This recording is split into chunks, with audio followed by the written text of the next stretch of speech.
Number 82. Which of the following statements is false? So before we can evaluate each statement, we need to factor this rational function that we have. So let's start with the numerator. Notice that we have a trinomial where the leading coefficient is not 1, it's 2. So to factor it, we need to multiply the leading coefficient by the constant term. 2 times -6 is -12. Next, we need to find two numbers that multiply to -12 but add to the middle coefficient, -1. If we divide -12 by 1, we get -12. If we divide it by 2, we get -6. If we divide it by 3, we get -4. If we divide it by 4, we get -3. Notice that this pair right here, 3 and -4, adds up to -1, but still multiply to -12. So what I'm going to do is I'm going to replace -1x with -4x and +3x.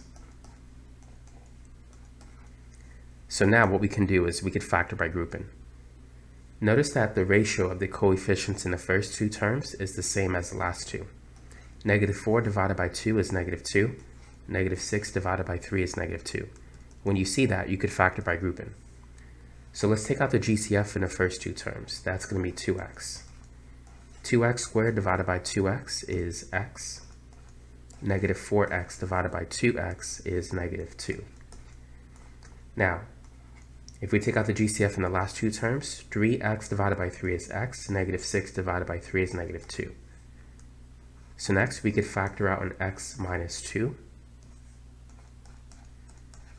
If we take out x minus 2 from this term, we're left with 2x.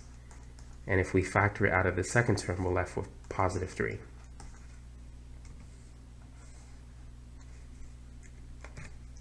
So the numerator for f of x is 2x plus 3 times x minus 2. Now let's factor the denominator.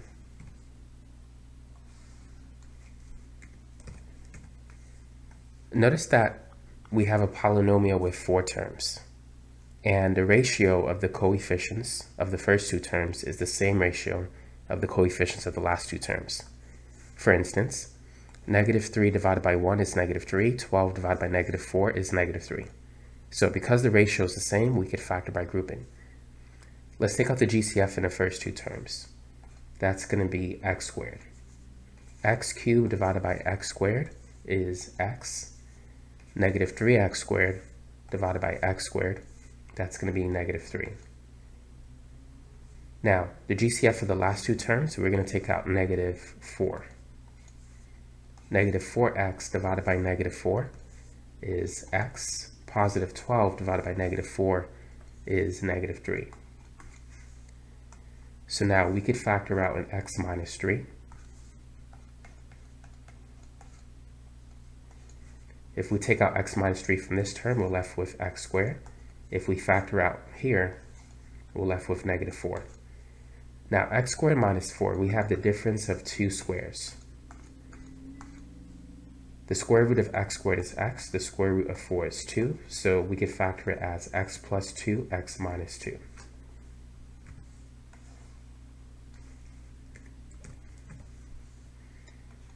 So this becomes x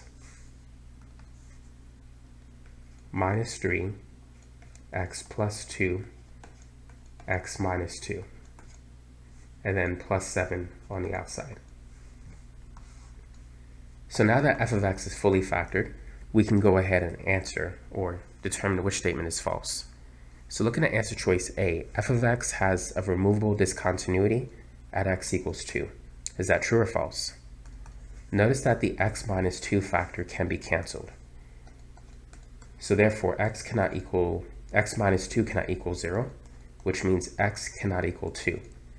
This particular discontinuity is a hole.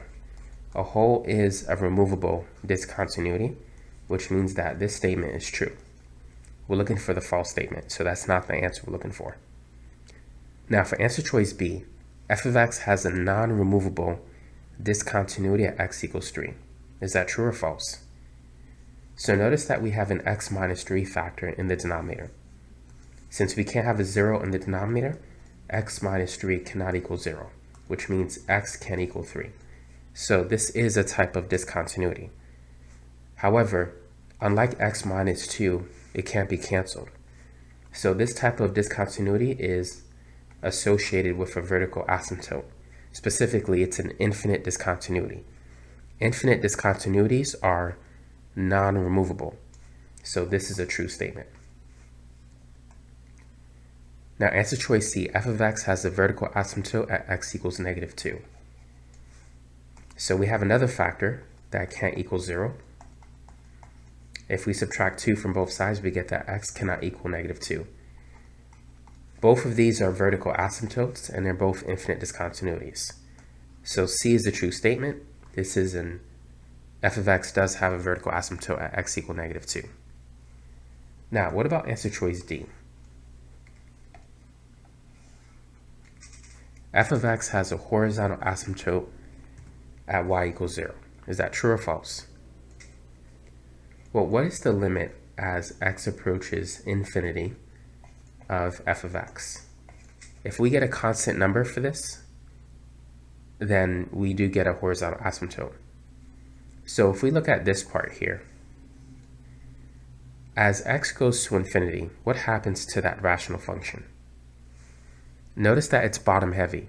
The degree of the denominator is greater than the degree of the numerator. So we know from previous problems that the limit will go to 0. So this fraction will go to 0 when x goes to infinity. But notice that we have a plus 7. So it's going to be 0. That's the limit for this fraction. And then the plus 7 outside of that, which is not affected by x.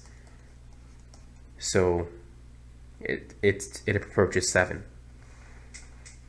As x goes to infinity, y goes to 7, which means that we have a horizontal asymptote at y equals 7. So D is a false statement, which means it's the answer we're looking for.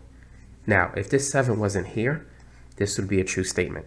The horizontal asymptote will be at y equals 0 because we have a bottom-heavy function. But because we have a plus 7, you have to add 7 to this horizontal asymptote.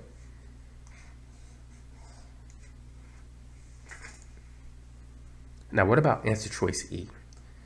Well, we know that if D is the answer, E has to be a false statement, or rather a true statement.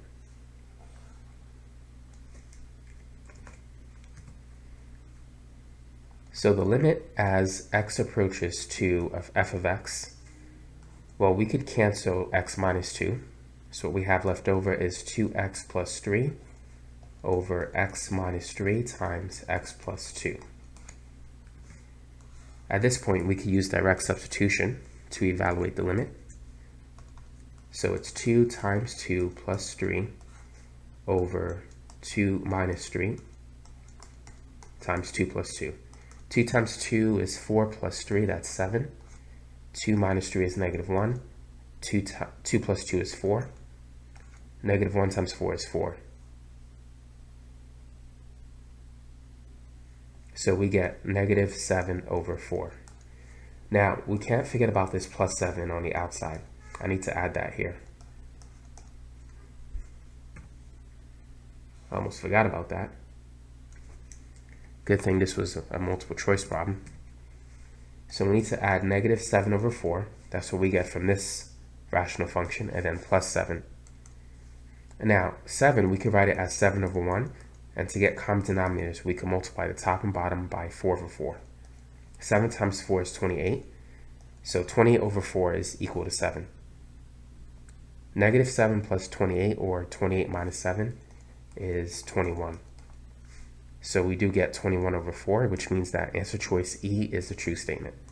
So the correct answer we're looking for is answer choice D. That is the false statement in this problem.